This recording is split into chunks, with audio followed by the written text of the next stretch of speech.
Well, good morning. It's hump day. Who made it in here? Who did I miss when I was in chatting this morning?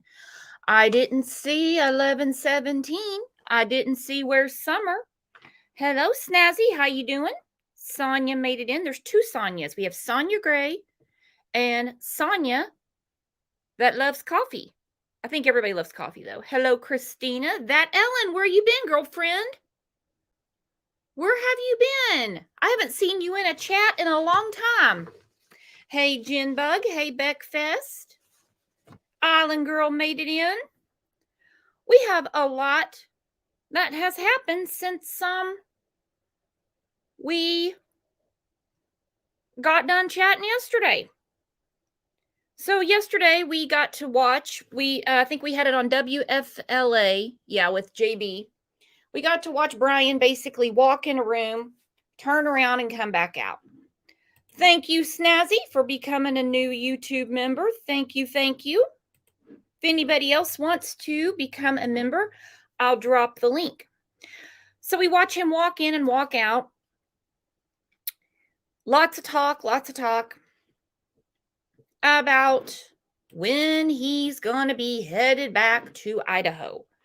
Now, they teased us a little bit and said, well, we have 10 days to make that decision. We have 10 days, to get everything scheduled.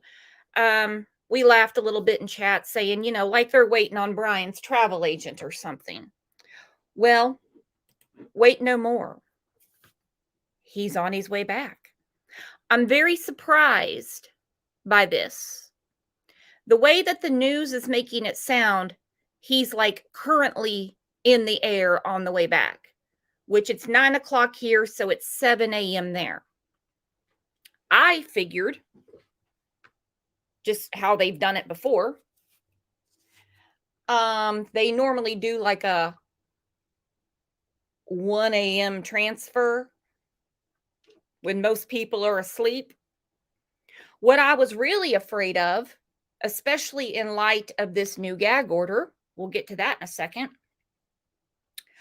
I was really afraid that they would slip him in, like I said, around 1 in the morning. He'd see the judge.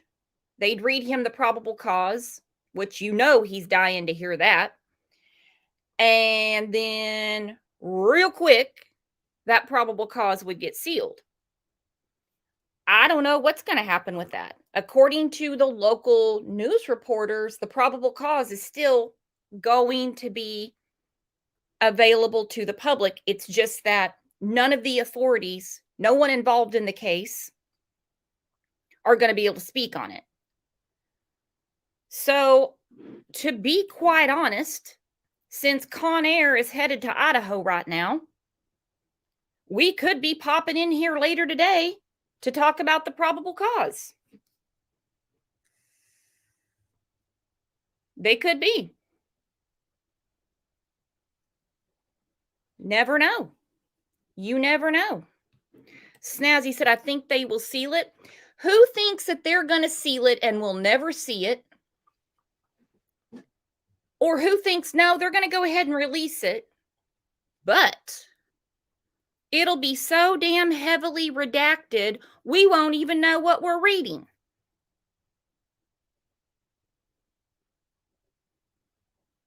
Uh-oh, True Crime with Shannon threw down. She said they better not. They better not, or they're going to be answering to True Crime with Shannon. Misty Dew said redacted AF. Yeah. I have a feeling it's going to be heavily redacted. Everything in this case has stumped me from day one. You guys have heard me over and over sounding like a dumbass every day going, look, I'm stumped, guys. I mean, I know everyone has a theory. I said, don't discount a female, but I'm stumped on this. Nothing on this is going to surprise me. I wouldn't be surprised if the tweet that came out isn't 6-7 hours too late. He could already be in Idaho. Even though they told Twitter he left around 6 a.m. this morning, ConAir could have picked him up at 1 a.m. I don't know. I don't know.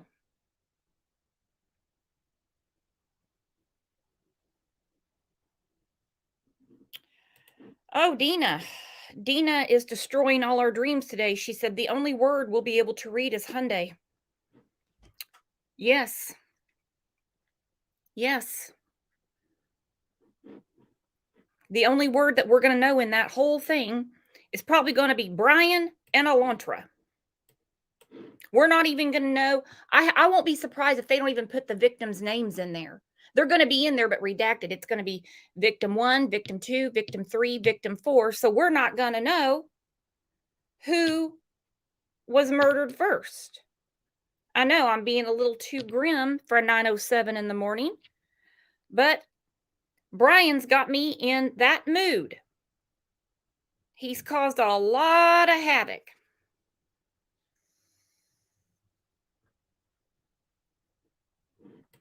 Mama Kay said she wants him cramped in the back of a van for 2,500 miles. Not going to happen. No, not going to happen. They're flying his ass out. I imagine those marshals are in a real good mood sitting there with him. I bet they're in a real good mood sitting there with Vegan Boy. Lisa said, in your defense, it's already 10:07 here.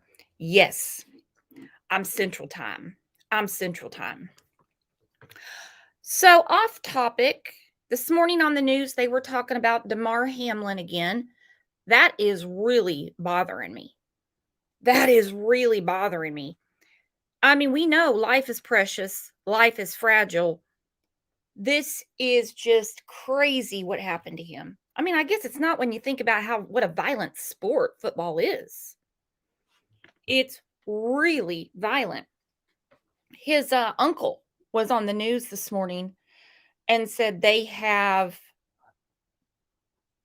flipped him over and he's laying on his stomach now because of blood clots in his lungs. But he is still intubated. I don't know how the hell that happens, how he can still be intubated and laying on his stomach. I'm not a nurse.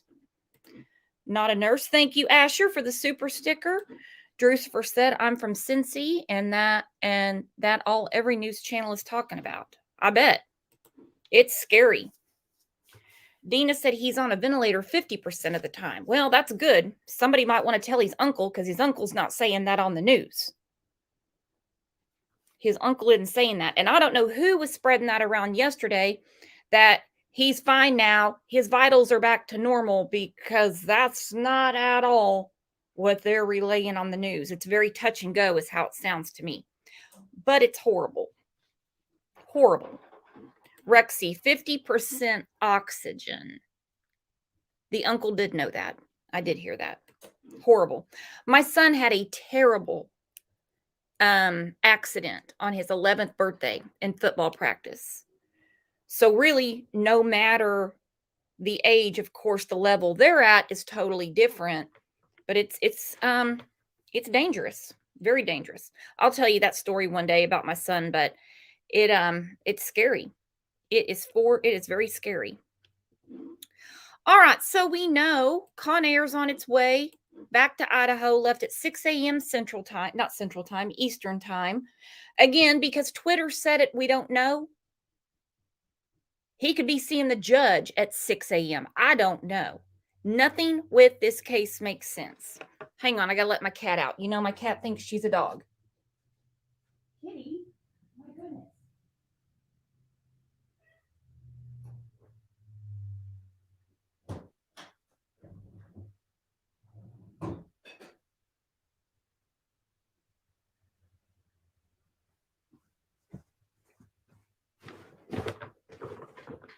Okay, she is outside. I give it 45 seconds and she'll be scratching at the door again. I just hope she doesn't bring a bird or anything like that. Drucifer, I wonder when they will release the 911 call. I have a feeling they will not at all because of this gag order. Thank you, Lisa, for the super sticker. I appreciate it more than you know, more than you'll ever know. Let me get to some comments and we're going to start going through all this because there's a lot to go through. I mean, it's like a ton of stuff happened overnight.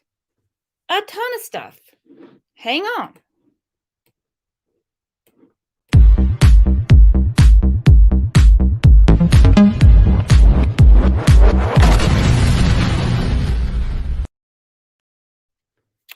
All right. Songbird said the suspect possibly checking out for a room to rent at the house where the murders occurred sounds very interesting. Houses may be part of his psychopathy, being possibly affected by his parents' bankruptcies and loss of homes. I have never heard of this, she said, growing up, possibly. Really reaching and speculating here, but the possible room rental commentary sounded interesting. That's just a theory that the way he knew his way around the house and knew about the house was he possibly tried to rent there. I don't know. We know that a few weeks in, the police said the target may not be a person in the house, it could be the house itself. I don't know. Nicey Marie said, with all of the miles on his vehicle, wonder if he did private driving. Like, was he a designated driver? Like, was a designated driver service driving back home from the holidays? He had a bunch of miles on his car all at once. This was an interesting thing that came up. And again, I don't know. And it would have to be looked into, and I'm sure they already have. A lot of people, DoorDash.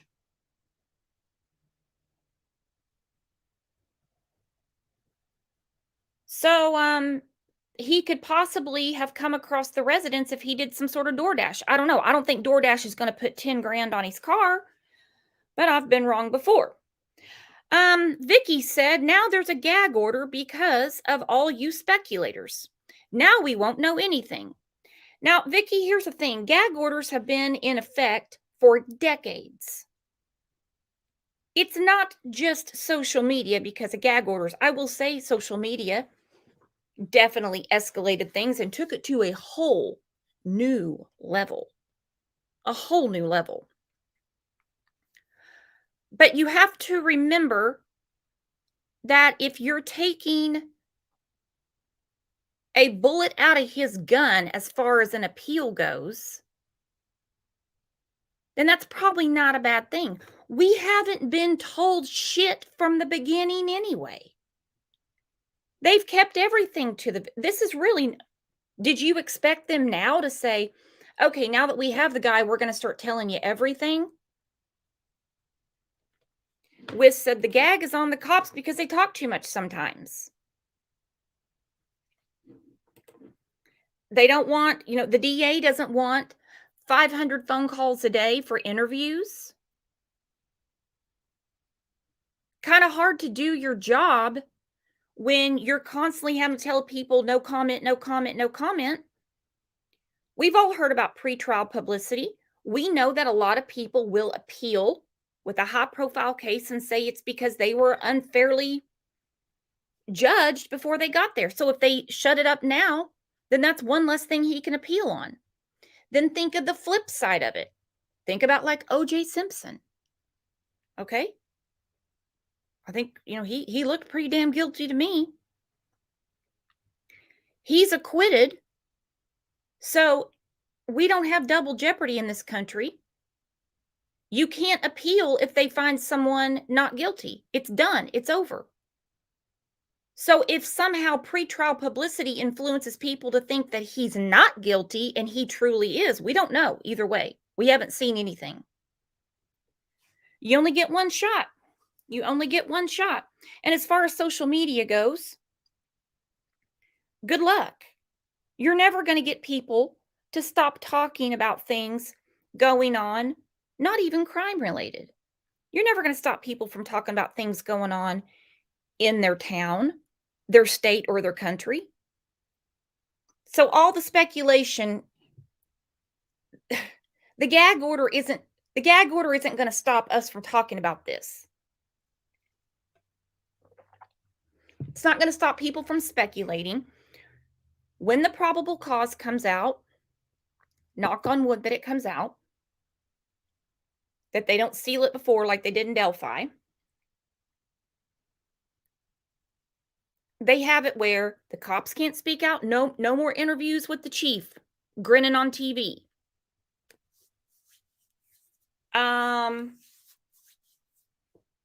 The DA isn't going to speak out.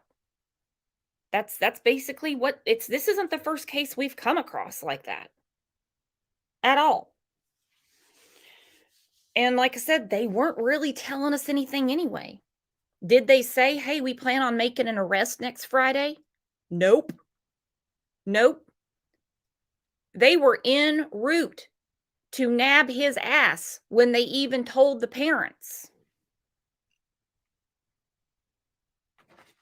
For real. So let's look at this clip real quick about old boy on his way back. The link is pinned, by the way. Don't be shy.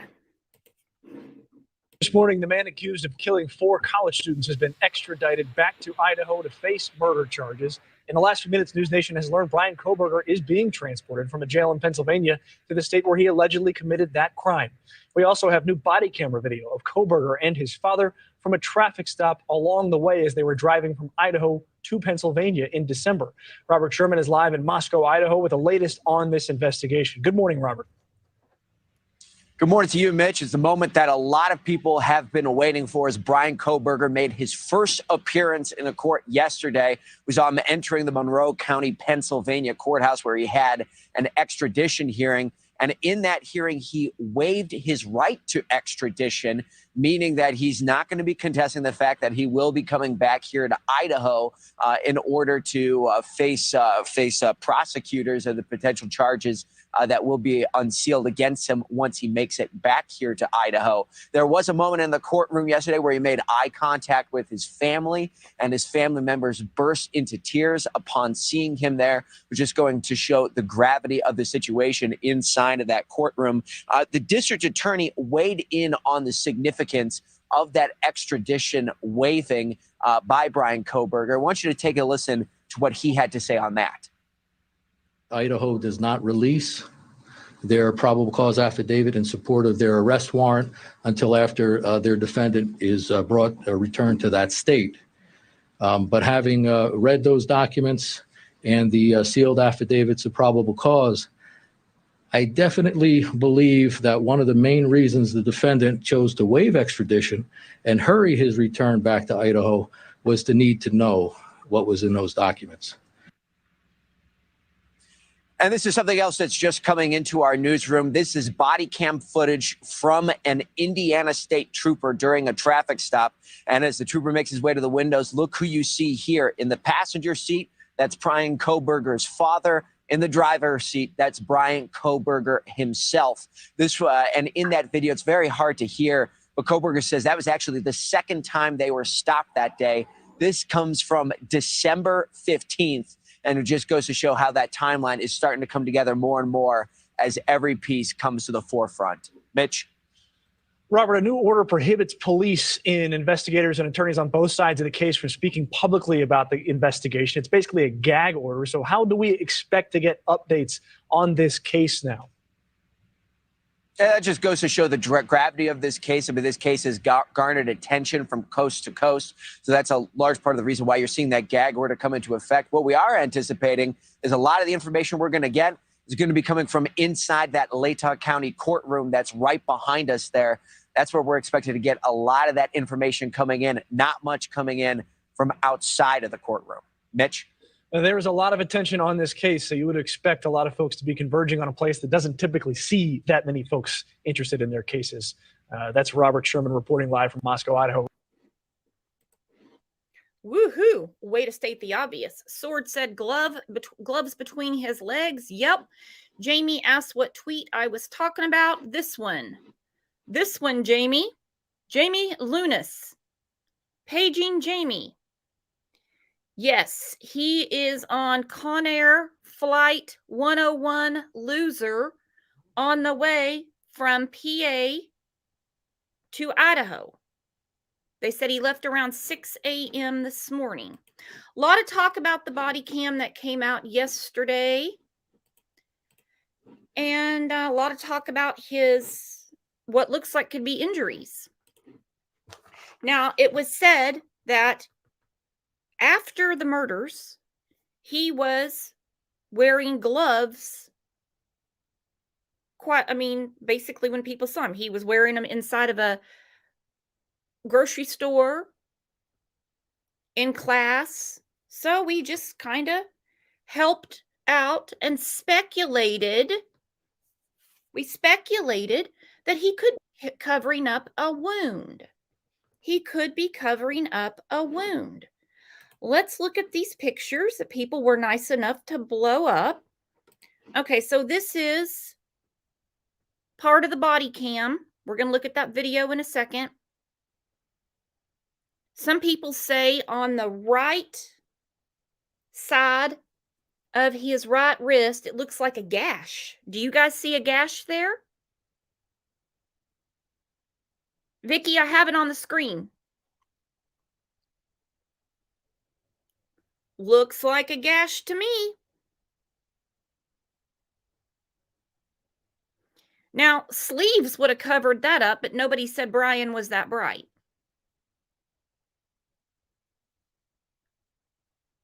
He might be good taking tests and studying, but other stuff, he's just not that bright. Like I said, sleeves would have covered that up. He didn't even cover it up for the traffic stop. Speaking of,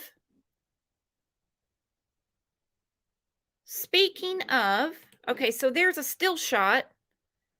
His dad's, kind of friendly with the cops. They got pulled over twice. If I was his dad, I'd be like, son, let me drive. You seem to be a little preoccupied. What's going on? Now, the dad's looking right at the officer, but look at Brian's goofy ass. That looks like an oh shit expression to me.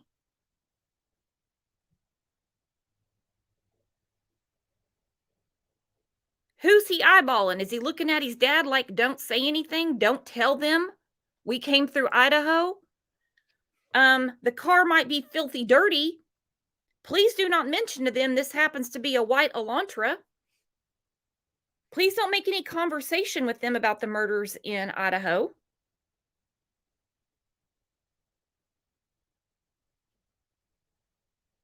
He might be a little scared. Maybe. This was blown up. They said, look at his thumb. His thumb looks bruised to me. Now, I think it's safe to say, I'm not a medical doctor. I would think a bruise would have healed in 7 weeks. Now, the gash, that looks healed over to me. That looks like something happened and it's healed over. Still kind of a weird place. He would be holding the knife with his right hand. He's right-handed from what I've read. So, I don't know. They said that Xana definitely fought back. Do you guys think his thumb looks all screwed up? Bruised up, whatever?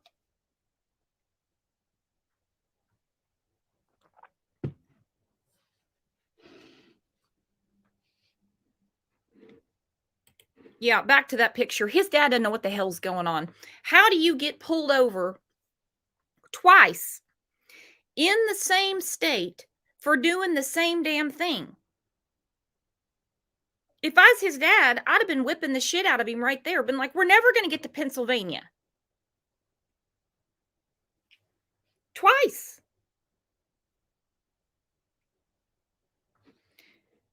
Yes, Bouchit, you are correct. Bouchit said, I've seen that he registered his tag to Idaho 3 days after the murders. Washington, 5 days after. He got his tag 5 days after. So he transferred his tag from Pennsylvania to Washington on November 18th. Now, watch saying that, because some people will jump all over you and say it's not a big deal. To me, 5 days after a quadruple massacre that you're accused of doing, you're the suspect, you decide to get all legal in Washington. To me, it kind of looks odd. It's a weird look to me for some reason. Let's look at this body cam real quick and see what sticks out to us.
I stopped you, man, when you were driving by me there. You're a little too close to back that semi. You're about one car between you and the back of this trailer. We're about one car going 10 miles an hour. So if you're going 60 or 70 miles an hour, we're about 6 or 7 cars.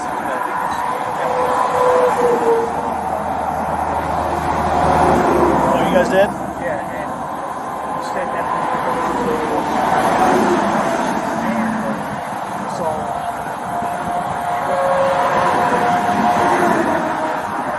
You guys stopped by a trooper?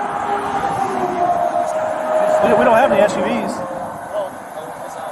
It was a county guy. Was it like a black SUV? Yeah. Okay. All right. And you thought you guys were following too closely? Okay.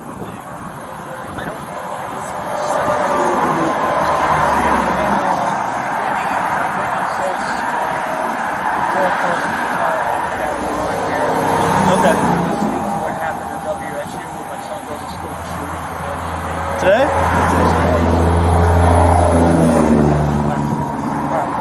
I'm not going to give you guys another ticket or warning if you just got stopped. Just make sure you give yourself plenty of room, okay?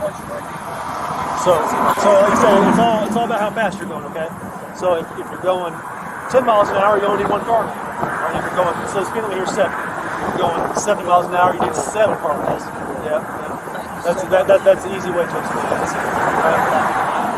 Yeah. Okay. It's really if you're in the B&B man, it says 2 to 20 seconds. All right. You guys have a safe trip. Where y'all headed? Thank you so much.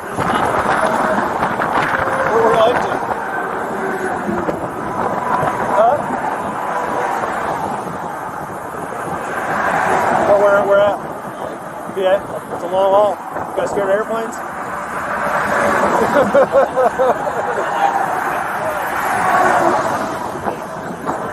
Did you? Okay. All right. Well, hey, please have a safe trip. Thank you, Safe. sir.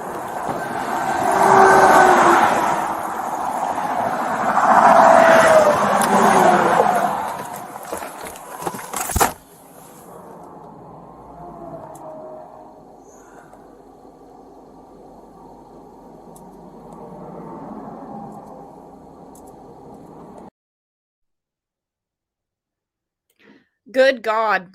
That is one dirty ass car. That is one dirty ass car. Yeah, I mean, I know when you're going cross country, you don't really feel like running through the car wash, but that is one dirty ass car. I don't know what he was talking about, something about an SUV. Said we don't have SUVs anymore. Why did he ask if he was scared of airplanes? I'd have been more scared of the flatbedder going 80 miles an hour right next to my parked car on the side of the road. That's just me. Do you all think these 2 stops in Indiana were planned? Because they weren't stopped in any other state. Let me just tell you, if you've ever drove through Indiana, it's not out of the realm of possibility to get pulled over. It's not. Glenjamin said, I wonder if the SUV was the feds. Supposedly they followed his ass all the way to Pennsylvania.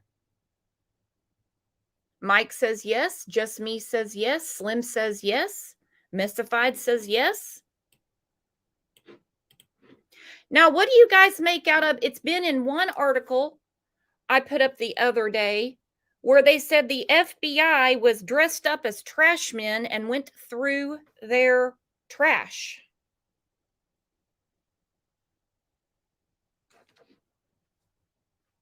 But then we heard it could be from one of the genetic databases. Who knows? It could be both.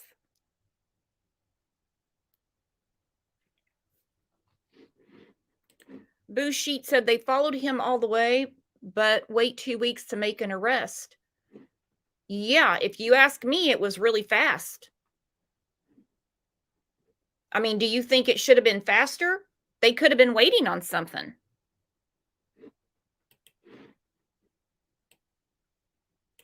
Thank you for becoming a new member, Mike. Thank you, thank you. Yeah, his dad's like grinning at the police and everything, and he leans up. Look at this picture again.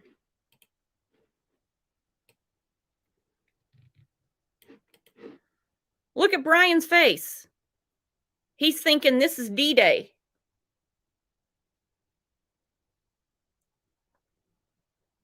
He's thinking shit.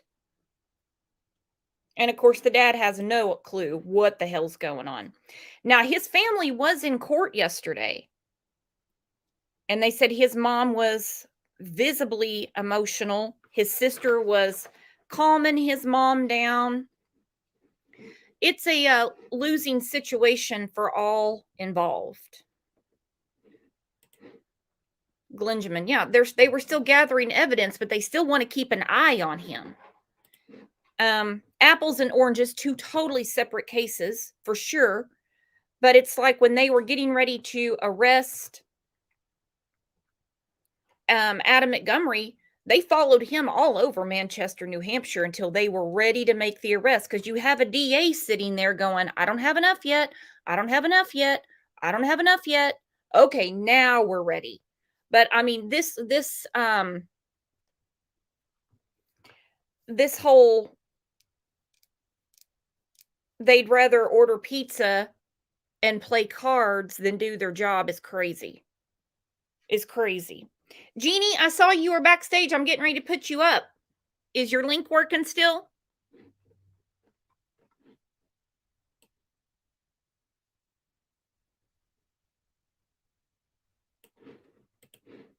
This is what I'm saying, Bouchette. I imagine the first time in Indiana he got pulled over for following too closely. I'm sure that scared him, but the second one had to have made him paranoid AF. Twice for the same thing. Twice for the same thing. We also have Natasha backstage. Natasha, you have your camera on, so if you want to turn it off, that's fine. What's going on, Jeannie? What you thinking? Jeannie's muted. Not much. How are you? Pretty good. What are you making of all this? Well, I mean, I don't find it unusual for for the police to be going through their garbage outside. Hell no. No, they probably needed I don't know, his DNA. That would do it. That would do it. They don't want to know what kind of cereal he eats for sure. Yeah, maybe threw out a coffee cup, or you know. They don't need to know when Brian's time of month is, if you know what I mean. No. I could imagine he was probably breathing pretty fast there when the police pulled him over. Oh, well, hell, I mean, look at the picture. I can't get enough of the picture. Yeah. It looks like his dad's just trying to keep the sun out of his eyes. And there's Brian leaning up like, is this going to be it? Yeah. This ruined Christmas. Yeah, that's exactly what it looks like. He looks pretty scared there. And several people have pointed it out, and I have to agree.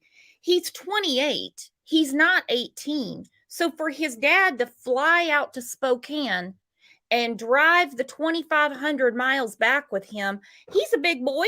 Why couldn't he just drive by himself? Why was his dad afraid that he was going to fall asleep at the wheel, that he was going to get pulled over twice for following too closely in Indiana? Yeah, that's a good question. Just kind of odd to me that his dad Drove back with him. because there's no, I mean, it could have just not come out yet. He drove there by himself. Yep. Yep. He drove there by himself. Like Gaga said, or fly his ass home. Fly him home. Why are you driving that Elantra from Washington to Pennsylvania? You know where I'm going, and you know I don't want to go there. It's not like nobody knew about that Elantra. Like, everybody knew about it. I don't know how much they knew about it in Indiana. I don't know how much they're following it in Pennsylvania. Not everybody follows true crime. They could have seen this blurb on the news back in November, and they never thought about it again. Busheet, what's your thoughts on multiple windows, doors being busted at the parents' house? You would think parents would just open the door. They gave them the opportunity to. When the SWAT team goes to a house, they bust in. They don't knock on the door and say, "Hey, I don't mean to bother you guys when you're sleeping, but could you wake Brian for me?" No, they bust in. You've got a quadruple murderer. He could be in there with weapons. You don't know what's going to go nuts when you approach somebody who is obviously that unhinged. And the only time we ever hear about no-knock warrants is when the FBI gets the wrong house. I'm glad we finally have a good example. Exactly. They're not going to knock on the door and say, "Oh, is your son home?" Mm-hmm. It's not going to happen. They were there for a reason at 1:00 in the morning. Like Mama Kay said, it's all about the shock too. I mean, they knew how many windows were in that house. They knew the door, and they busted in. Yep. They need to get a dangerous suspect quick. Could you imagine knocking on the door? Here comes his dad to the door in his bathrobe that he just got for Christmas, shuffling around in his new slippers he hasn't broke in. Brian realizing what's going on down there. Brian runs out the back door. Yep. And we have a chase on foot, and everybody in the nation is going to say, "Those dumbasses, why did they let him get away?" And you know that's what would have happened. Yeah, exactly. He would have got out of there. He would have ran. And I do believe if Brian is our dude, he kind of broke into a house at 3 a.m. and left a mark, if you know what I mean. Yeah. Would you take any chances if this is your suspect and you have a probable cause signed by a judge in Idaho? Would you take any chances? Home Depot can take care of the windows. Home Depot can get you a new door. But if your dude runs out the back door, you got to chase his ass down, or he evades you altogether like a Brian Laundrie situation. They'll never get over that. That'll never be forgiven. Nobody would let them. They would have never, ever, ever. Could you imagine Steve if they said we knocked on the door and the mom went to wake him up, but he said his alarm doesn't go off till 6, so come back later? Come on, Steve. Yeah, exactly.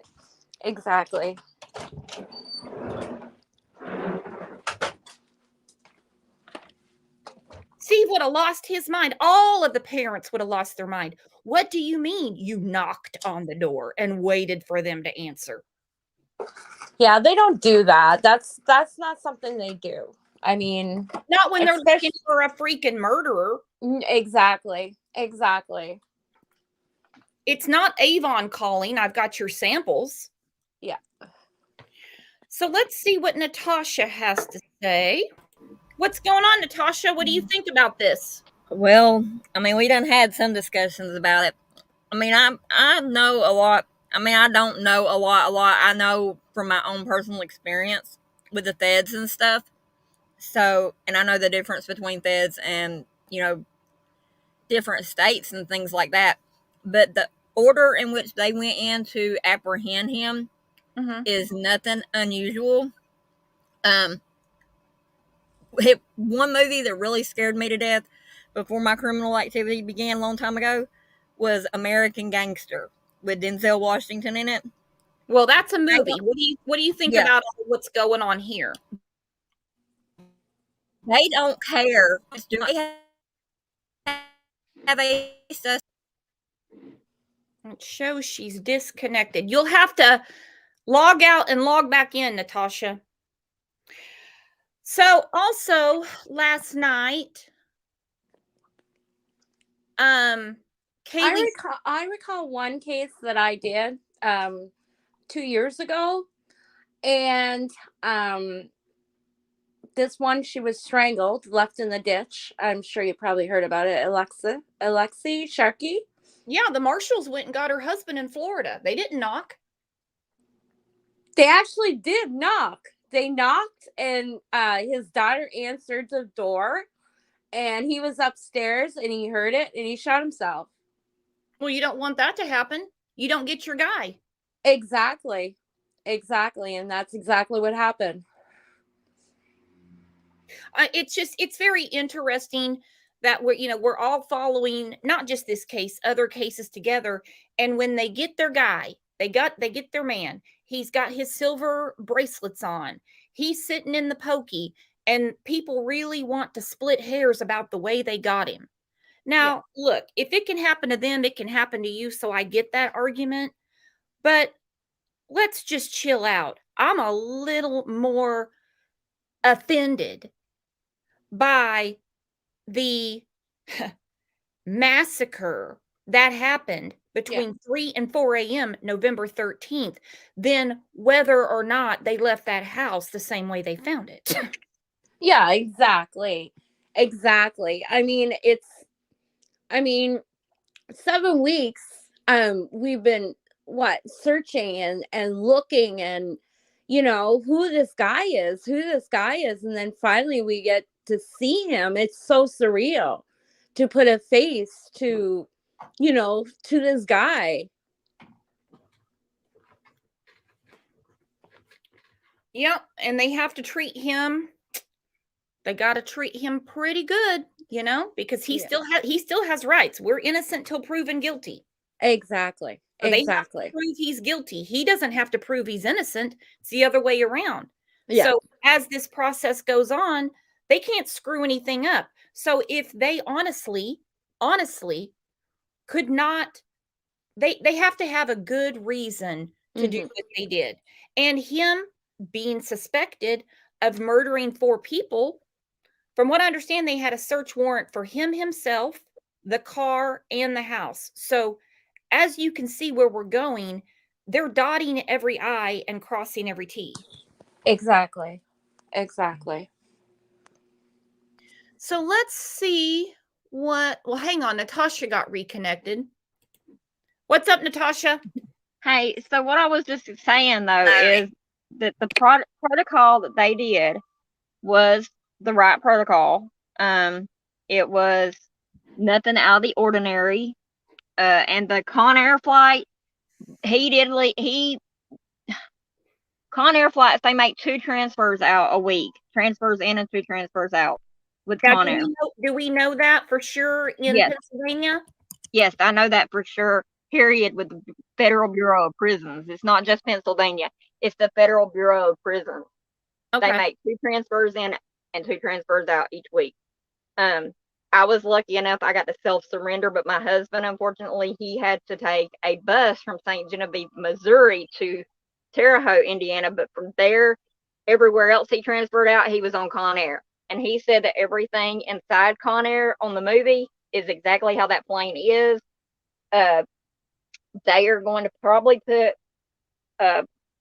this dude here in that little cage. Remember how in the movie they had the serial killer dude, like in that one single cage? He'll probably go in one like that. I look for him to be there because, let's see, Oklahoma is before Idaho, right? So they'll probably make a stop there before he gets to Idaho, because Oklahoma is the transfer center.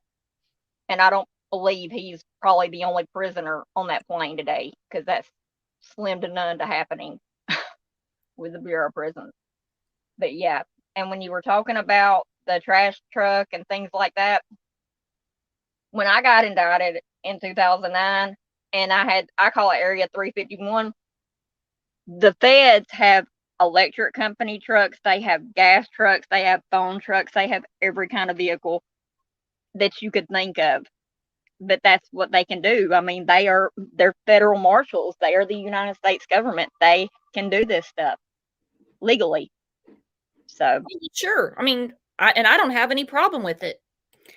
Hang on. Boo Sheet said, what's the female attorney's name that will represent him in Idaho? I don't know what you're talking about. He doesn't have one.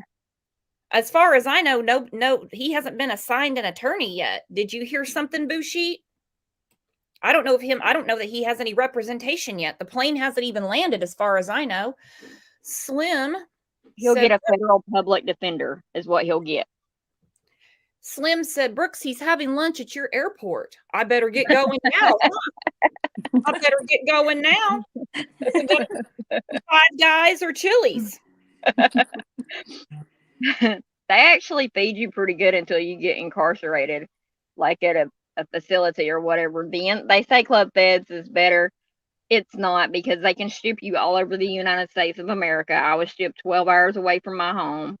The food sucked.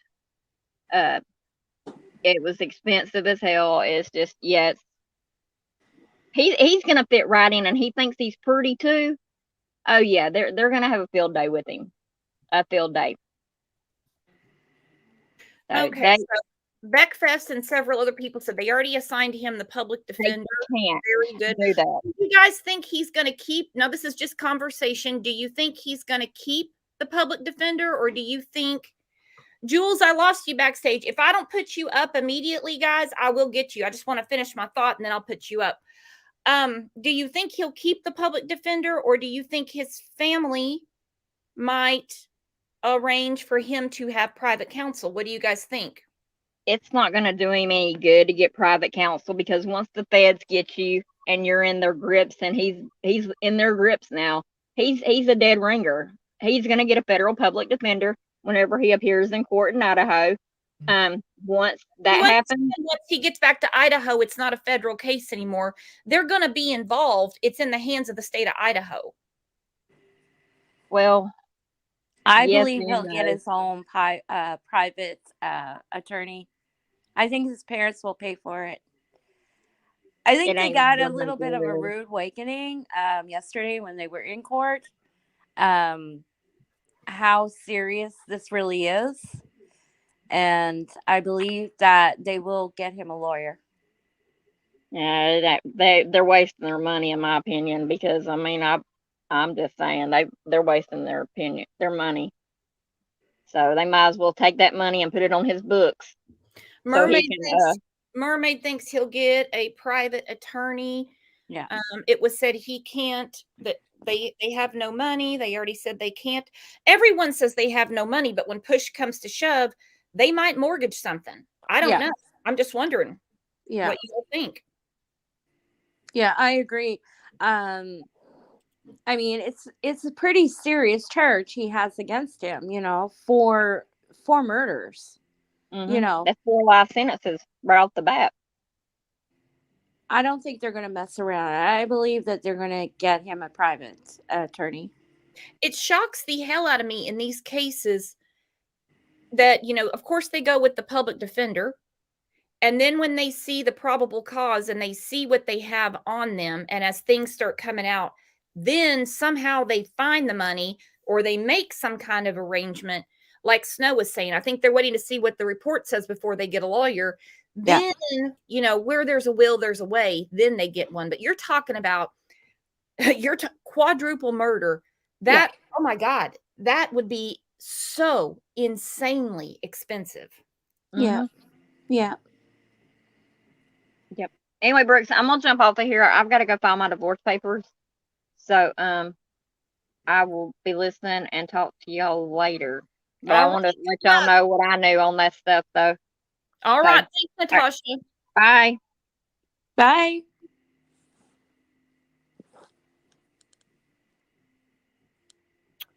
So it's crazy. Who knows? Who knows what's going to happen? Nothing in this has surprised me. Well, everything has surprised me. That's why going forward, if the parents just say, "Hey, look, dude, we've already been through bankruptcy twice. We don't feel like going through it again. We got to wait a few more years so we can file again," if you know what I mean.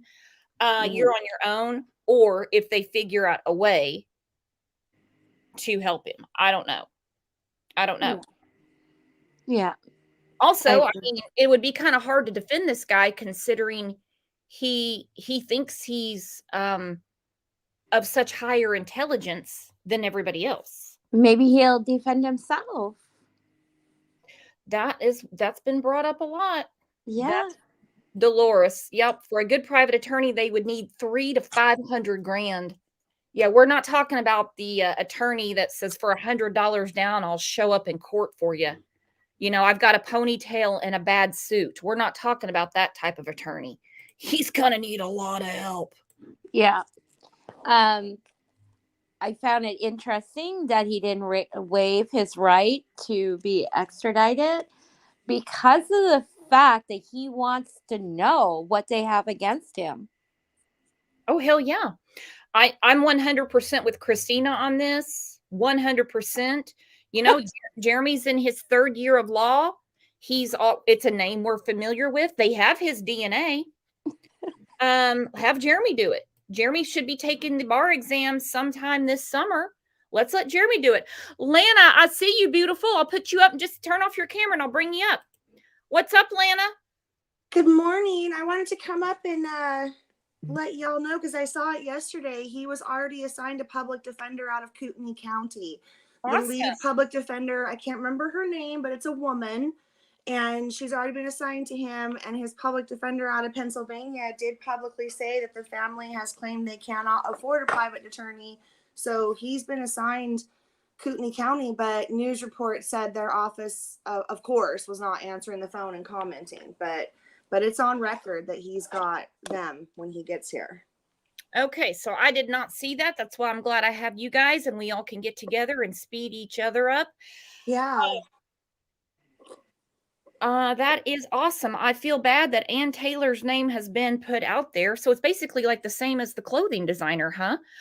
Well, I hope she's ready. She's going to have a lot of damn phone calls because even though they say there's a gag order, doesn't mean it's not going to stop people from calling just to get any little bit of something. Mm-hmm.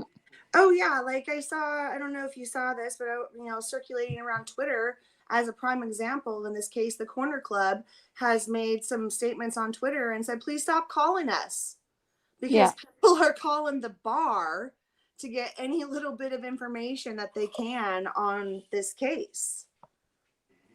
Yeah, and they did say that he was not at that bar that night. They don't know him. They didn't never seen him there.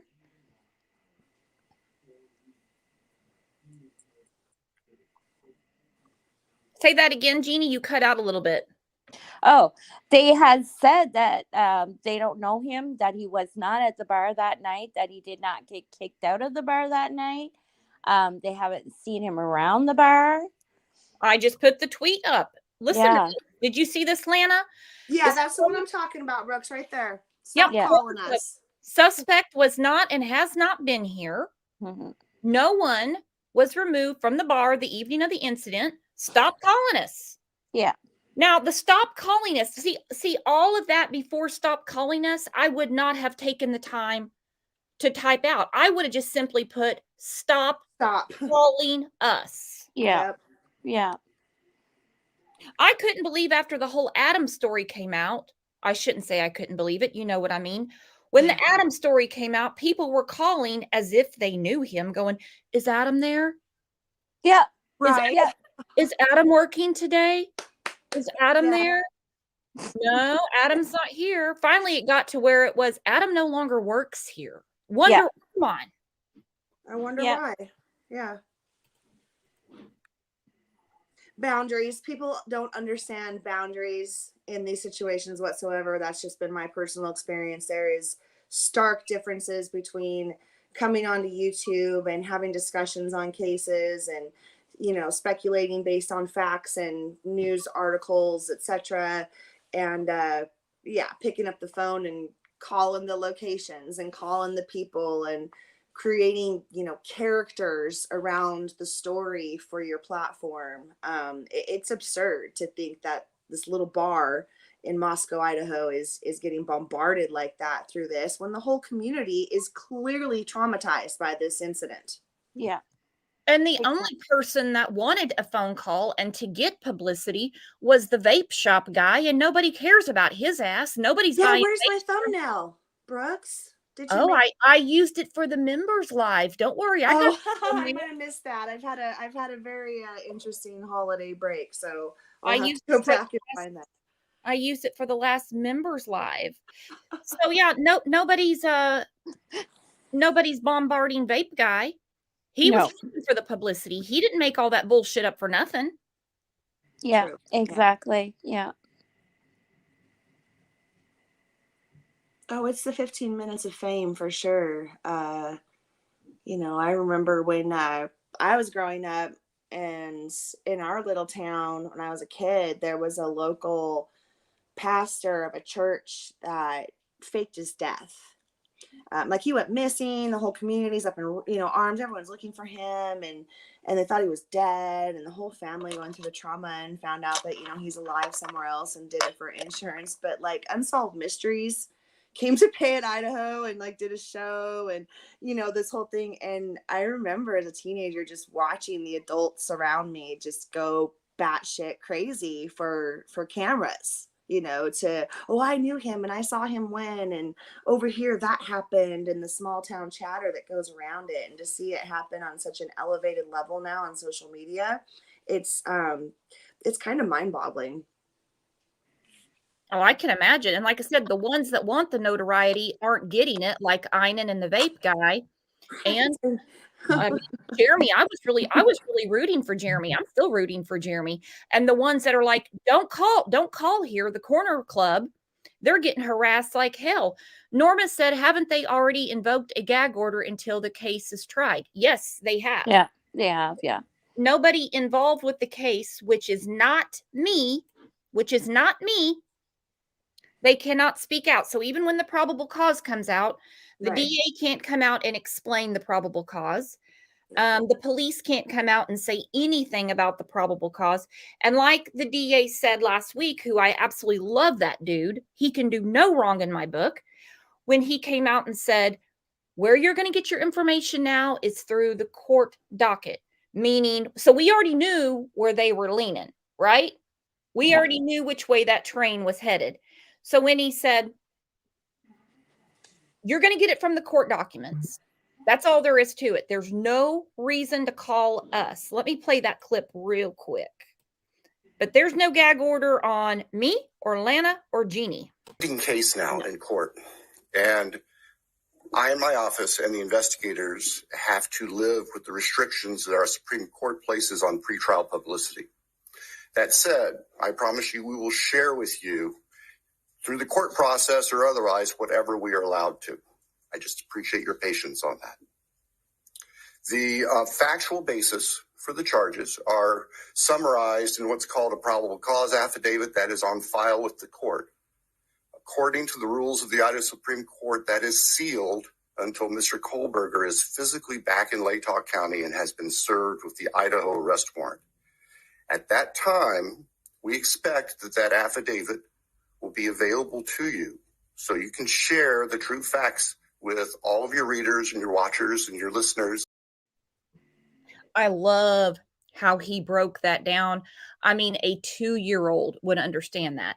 So, according to the Supreme Court with pretrial publicity, according to Idaho Supreme Court, so then when it's available, you can share it with your watchers, your listeners. So until then, there's no reason to call me or the Corner Club.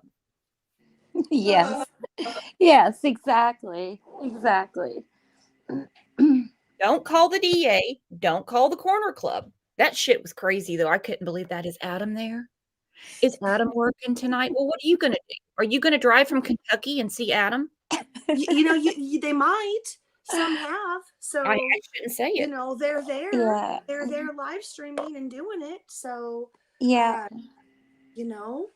they might. I mean, I've got to say, Brooks, I just love this DA. I don't know if it's the Santa Claus like look of him, or I just want him to like adopt me and be my grandpa. Yeah. I just think he's awesome because he's just been so we normally don't see DAs until way further down. Yes. Way further down. And he's been very involved from the get. I mean, I know they're two good on him cases. Yeah, they're two totally different cases. But with little Quentin Simon, we didn't see the DA until after the indictments were handed down. Right. 19 of them, and we see her, and she basically explained what we had been saying, that they had been building a case the whole time, and she, they found Quentin, and it was go time. He's been, and I'm not saying anything bad that people don't come out from the get, but he has been there he was talking to the Today Show, gosh, like November 15th, before he got his tag. Yes. Before Brian got his tag in Washington, the DA was already speaking to Savannah and Hoda. I think, like you said, the stark differences in the cases, in little Q's case, they already knew, really knew their person was and knew where she was at. I think in this case, maybe at least initially, they might not have had this suspect pinned down, and he knew how vital it was to locate his suspect and get to this point. So, and he's like one of the people in chat said, so well spoken and so poignant, and has been so professional in what information he gives us as the public. He understands that we are just so drawn to this case and these kids and these victims, and he gives us what he can and he tells us when he can't, and I just love him too. Yeah, I like the fact that he was there since day one. He showed that he really cared, And I also think that he can be hard AF if he really needs to be. Yeah. So these little things like, this isn't going to win me any points with some people, but like Steve's attorney, trying to get more information out of the police and stuff like that. I don't see now the only attorney that he can still pay his attorney if he wants, but it's all in the hands of the attorney we just saw speak on here, the DA. Yeah. And he's not going to deal with that attorney.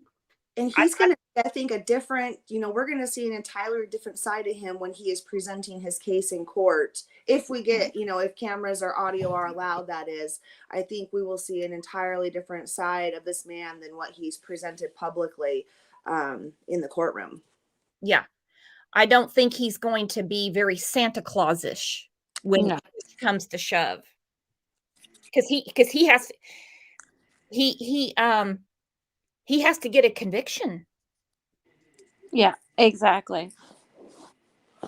Yeah, he has the lives of these 4 young kids, on his back. And if this is his guy, then we all know what happens next. He's got to go present that evidence and prove beyond a reasonable doubt that this is the guy, and, get justice for those kids.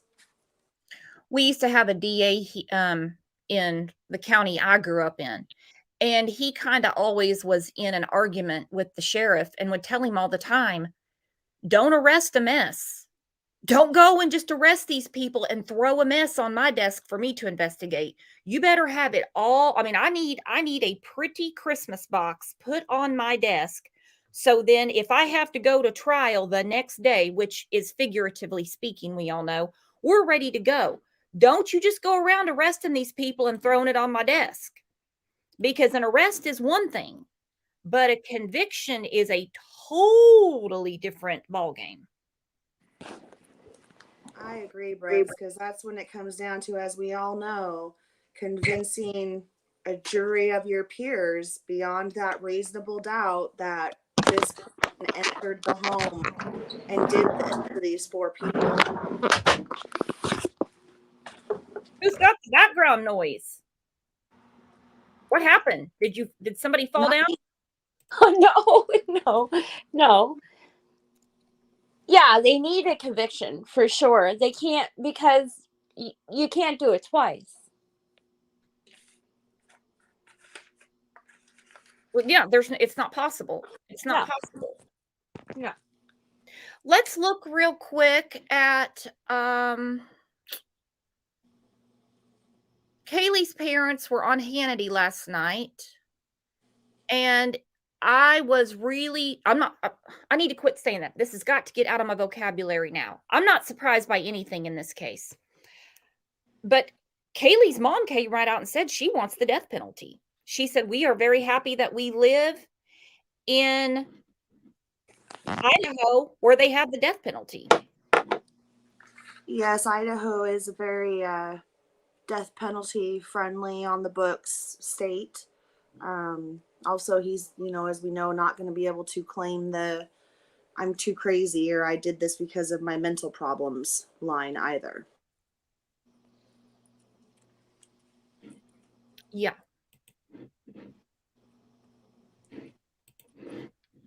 Hang on 1 second. Okay, Deb's yelling at me saying, Brooks, I Googled it. Deb, not everybody is allowed to defend themselves. If you have any sort of, let's say, mental problem, and I don't mean that you have a little bit of seasonal depressional disorder, they're not going to let you defend yourself. Sarah Wandra would be an example. Lori Vallow would be an example. There are certain people they're not going to allow to defend themselves because they can't defend themselves. They don't have the capacity. So the cases you're bringing up do not apply to what we're talking about here. Now, the 28-year-old suspect in the murders of the 4 Idaho college students waived extradition today in Pennsylvania and will be brought right to Moscow, Idaho to face charges. Joining us now are the parents of victim Kaylee Goncalves. Steve and Christy Goncalves are with us along with their attorney, Shannon Gray. Steve, I look at you as a father, I look at your bride next to you, and I've thought this all throughout my life that there's nothing worse than losing a child. And that would be the ultimate for most of us. I do have to point out, though, Sean Hannity was called the P word by the president, so he knows pain. It's taken a long time. First of all, does that give you any peace of mind? Do you want to know details? Where are you in this grieving process? I would imagine that's not something you get over. Honestly, I feel a little bit lucky knowing that we have somebody and there's a person of interest. Nothing feels worse than having nobody and just nothing but doubt. And 7 weeks of that, or close to 7 weeks of that, was a tremendous amount of pressure on us. And, your children look for you to tell them what's going to happen and how things are going to go. And you can't control anything. And you just sit back and you just wait. And it's very hard to get over. And Christy, you're a mom. This is your precious, your beautiful daughter, and you will never see her again. I can't imagine all the pain you're going through as a mom. It's terrible, just as anybody could imagine. It's just like a nightmare that you just never, ever wake up from. There's not a second throughout the day that I don't think about Kaylee and what happened to her. It's sickening. Steve, it took the law enforcement a while. It looks like they got they went very deep and they were very creative, and they looked at databases and they were able to match DNA from a database, which I think was pretty sophisticated investigating on their part. How do you feel the police have handled all of this? Well, there's a lot of pressure even for them. Okay, so before Steve gets into answering Hannity's question, I think Hannity here, who is known for doing this, okay? And I do like the guy, don't get me wrong, sometimes. but it's like he's rubbing salt in the wound. This is not a long investigation. This was not a long time to make an arrest. It wasn't even 2 months. Look at what they were dealing with. They found him in Pennsylvania. My God. Yeah, I agree. I mean, this to me is kind of a salt in the wound question. Actually, what it is, it's just your basic media trying to set Steve up for Steve to say something shitty about the police. He's looking for a headline. That's what I was thinking, Brooks. It's a PR move. The news guy is just making specific questions to lead them down a certain path. Yeah. They did this to him on CNN too, and they got him to say something else about the police. We don't even know, in all fairness, we don't know the full conversation. They clip stuff, and he's baiting him into saying something bad about the police, which we all know triggering Steve wouldn't be hard to do. We know what we know what he's going through. We've seen the last couple of months. Well, and we have to remember on these platforms, these anchors, these news reporters, the faces we see, they answer to the producers, right down to even like the additional, commentators that are brought on are not usually decided by the anchor. There's a producer that's like, hey, here's the goal of this interview that you need to get for us, the station. Exactly. Ratings are down. It looks like our morning segment of Fox got Steve to cry, so see what you can do. Yeah. I mean, the last question you would ever ask a parent is, how are they doing? Like, how do you think they're doing? You don't ask them that. But if they don't ask them and say, and how are you doing? Then people erupt and say they didn't even ask how they were doing. They just jumped right to the questions. You know what I'm saying? Yeah. That part of it I get. But trying to bait him to say something bad about law enforcement, it's a bad look to me. Yeah. And that, to me, that's what it looks like is going on here. And, Steve answered him honestly. Well, there's a lot of pressure even for them. I think that, it's never fast enough for a father. You're impatient and you want to know everything right then and there. But I feel good. I feel like they've done a tremendous job. I know that they have been working hard. We just had a lot of holidays. These guys were working out of town. I really appreciate all the effort that they gave. I mean, there was times where I was tough on them, but I know these are strong men and women, and I know they can handle just a little bit of pushback. And we are where we want to be, and they've put us there. Christy, I know for myself, I have 2 kids. If this ever happened to me, I can't put myself in your shoes. You can't really understand unless you go through something like that. What would you like, assuming there's a guilty verdict in this case, the murderer of your daughter, what do you think a just punishment is? Well, considering that this person went in there that night with the intent to kill and showed no mercy, unprovoked, and killed our daughter, her best friend, and their 2 friends, we are glad that we live in the state of Idaho with the death penalty. Shannon, we'll give you the last word. Okay. There's her mom for the win. Now, she didn't come out and say we want it. She just said, we're glad we live in Idaho where they have the death penalty. And I've heard Brandy Neal say the same thing in regards to Michael's case after a recent arrest and what's going on also. I mean, I don't judge. I know we all have opinions on the death penalty, and that's a whole nother discussion in and of itself. I do not judge these parents for wanting that, because I think I would too. Hell yeah, I live in Oklahoma. I forget that other states don't have the death penalty. When people bring it up during these cases, they're like, do they have the death penalty? I go, shit, I forget, because I live in Oklahoma and we use it so often. Right, same. And like she said, this was unprovoked. Mm-hmm. This wasn't like they were, fighting. This wasn't like manslaughter. It was unprovoked. I mean, it's going to be very telling when it all comes out. These innocent people all they were doing is sleeping in their home. That's it. Sleeping in their home where they thought they were being protected inside their home.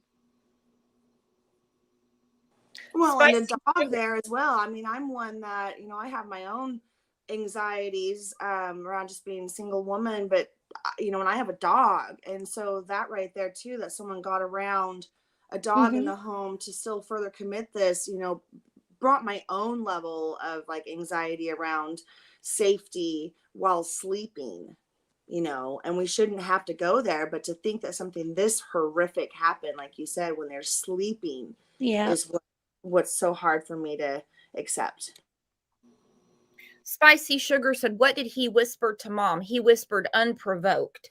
Seems to me that they have been talking a lot. When we talk to the cameras, we need to make sure we use certain words, and good on them. Good on them, because anybody that goes in front of the camera, get ready, because you're under the microscope. Yes, absolutely. And maybe they have some friends that are helping kind of coach and guide them, or extended family, or maybe they just had their own wherewithal, or their attorney. I'm not sure, but you're spot on, Brooks. Like, good for them to come together and put a good unified front to the cameras and speak. And not all families have the capacity to do that. I mean, the other families, for example, in this exact tragedy, aren't speaking to the camera, and so there's no judgment there as well. But it is good on them, and they do. It's great to see them speak like this and be so professional and represent their child and the other victims in the manner that they are. And the other victims, because there's 4. Yeah. There's 4. Correct. And I continue to hear these two say that. They remind us that there was other kids involved and not just their daughter. They remind us of the friendship that their daughter shared with her best friend and the other roommates. And so there's 4 families. That's a lot of kids. That's a lot of love, a lot of loss. Well, there was several interviews where Steve didn't do so great, and I think he spoke from emotion alone. Mhm. And I think I shouldn't say a big weight's off his shoulder, but a little grain is off his shoulder now that they have someone in custody. As a lawyer from the legal side, you know that the evidence that they have, more probably than the public. Where do you see it going? Well, we're looking forward to the probable cause affidavit and seeing what information they have in that affidavit. It won't show the entire case, obviously, but will give us an idea of what hard evidence they have towards the defendant in this case.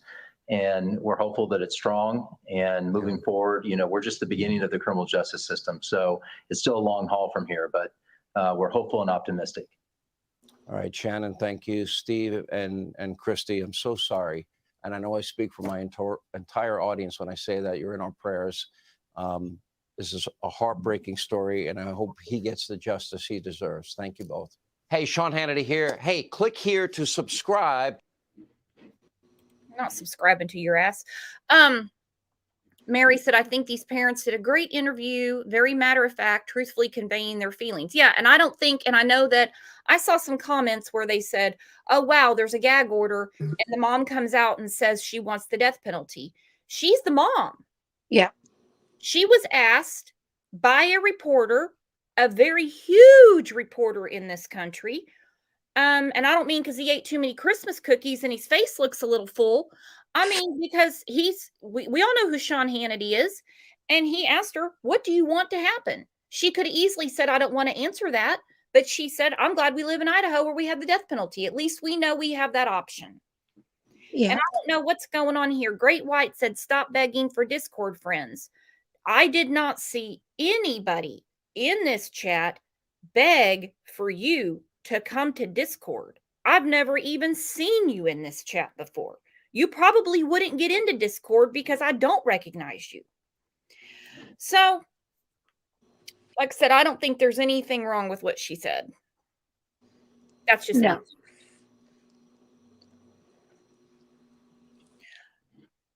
Oh, Carolyn. Carolyn said the other crime is how many millions it costs the U.S. to find, prosecute, then spoon feed these fools. If I find out that they're making vegan meals for that idiot, I'm going to lose it. He can have beans and white rice. That's what I was going to ask. He's going to be getting some kind of special dietary probably a very bland, very plain meal, I'd imagine. He's going to get an orange and white bread. Well, you know, he's going to have some choices in commissary, I'd imagine. You know, some ramen noodles or something. Is that vegan? I don't know. Cup of noodle, whatever they have in there. He just might have to change his diet, actually. Mm-hmm. I feel like I don't know. Every time I keep hearing this extreme veganism and what a great guy he was story, and his couple that with his degree, I feel like that's all part of the like defense, because as in saying like, how could he do this? He can't even eat meat. You know, well, so like Slim said, though, his diet is a lifestyle. It's not a medical issue. It's not like he's diabetic. It's not like meat. Exactly. I have a cousin that's an extreme vegan, so it is very much her choice to live that lifestyle. Yes. Blue Sheet said, I wonder what prison he'll be housed in. Do you have any idea, Lana? I imagine, well, first of all, it's not going to be a prison while he's going through trial. I think it's the jail. Mm-hmm. So well, yeah, he'll that's be the holding facility, but after that, do you know like where they would put him?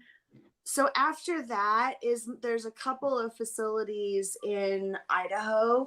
I would imagine the one out in Kuna is going to be where he would go, because they have a building out there that is specifically for you know, the worst of the worst.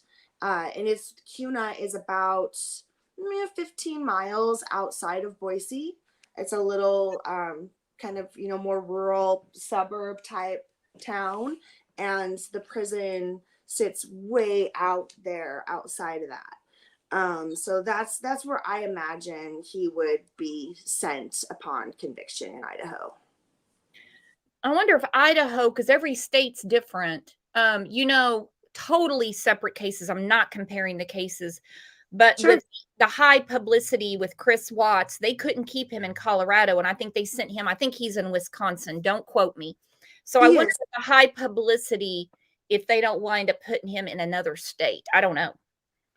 You know, I don't know. I guess those things are always you know, could happen. And who's to say that even if he was, I imagine even if convicted, he's going to appeal, because that's just part of the process, right? There will always be some sort of appeal. So through that process, he will have to remain in Idaho to be able to appeal it. But there's always that chance that he could say, I feel I'm in danger here, and have, you know, a solid standing to request a move like Chris Watts got. Mm-hmm. Mm-hmm. Wonder how many love letters Brian will get. You know, he had a hard time with hookups before. We know that's about to change. Right. He's going to hit everyone under the sun reaching out to him, trying to befriend him, trying to get his story, trying to, you know, do all of those things, just like they have with every other high profile psycho on the planet. When I heard they had to hire extra people, I don't know how many, but just to go through Scott Peterson and Chris Watts and a few others mail, because they're so, you can't stop the mail. Right. They had, I mean, our government dollars at work. Our government dollars at work. I know where the trash can is. I would save you having to hire another government employee. Well, I was watching Brian Eaton the other night. Was he he did outside an in the interview. snow? Was he outside in the snow? No, he was in the hotel. He wasn't meaning business. Go ahead, Jeannie. He did an interview with the BTK, his daughter. Yeah. And they did, Brian was, he was asked his daughter if he maybe had wrote to BTK. How the hell would she know that? That's Well, what leave it to Brian Brian does better out in the with that snow. question. He's actually she has known that her dad has been getting mail. Well, yeah, I follow her on Twitter and she's amazing. And Yep. I just I have my own thoughts on Brian Enton, so but yeah, that's why I said leave it to him to ask that kind of question, because how the hell would she know if this guy Oh my God. He didn't know who Brian was until last Friday. Did he expect her to know? Do you know if he's Did you know? Lord. Like Yeah, because when he's standing outside in the snow, I don't listen to him unless he's got snow down. Yeah, unless he's got snot running out of his nose and he's frozen. Boots on the ground, man. Boots on the ground. Well, for obvious reasons, we know that she can't answer that question because her father is in a facility where they don't really tell her what's going on. Yeah. Right. I think she has limited contact with him, if any at all, from what I've seen. I know that sometimes those things change over time as these children of these, criminals process their own traumas. They do sometimes reunite for a conversation or, to resolve something within themselves. But the last I've seen, at least, she's publicly said she doesn't have contact with him. Yeah. Well, True Crime with Shannon said, we're going to give Enton a freebie on that one. He's been working hard out in the cold. That one lady, that one lady came in here and she accused him of being the murderer because, he had left abruptly or something. And she was like, oh, but then I heard he went home to check on his pets or something. I'm like, look, he has nothing to do with this. Yeah. Okay, so we'll get a pass on that one.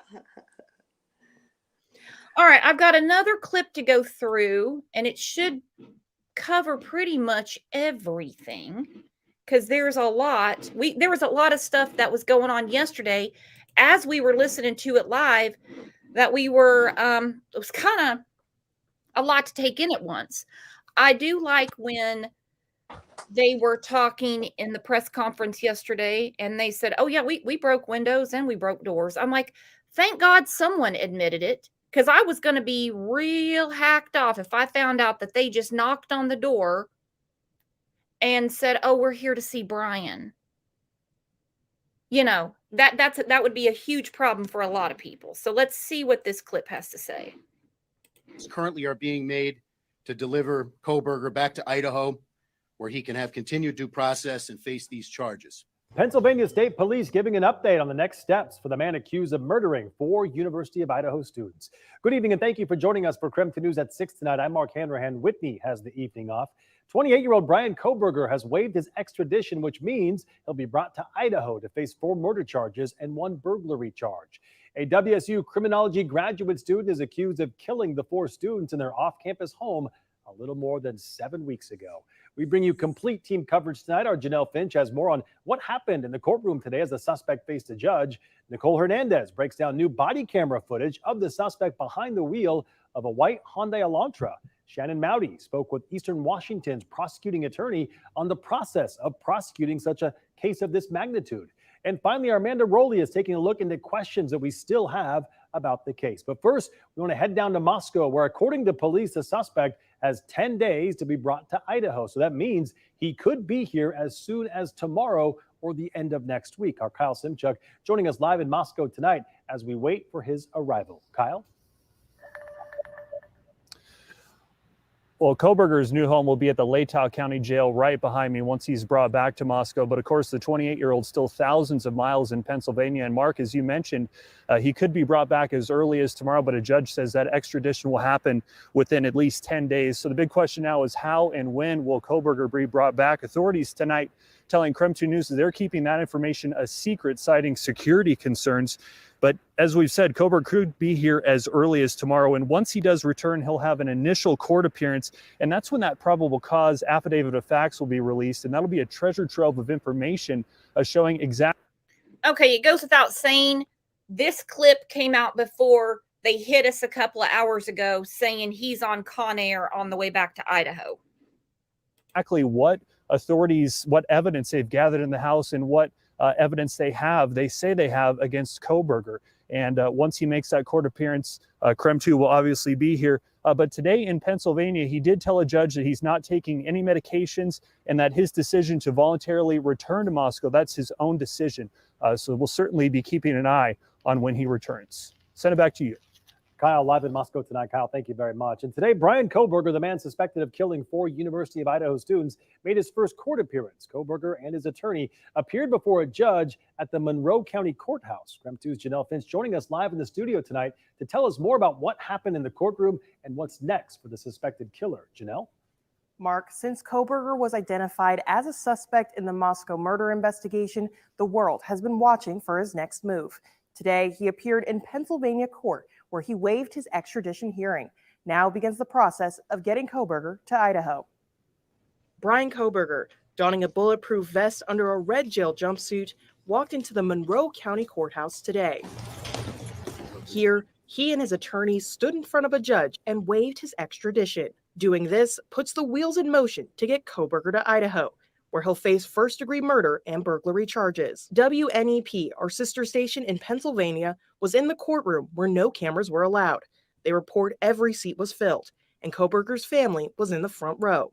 A CBS News correspondent says Kohberger remained stoic and calm, while his mother and sister sobbed through the hearing. Following his first courtroom appearance, Pennsylvania State Police hosted a press conference to share more details on Kohberger's arrest.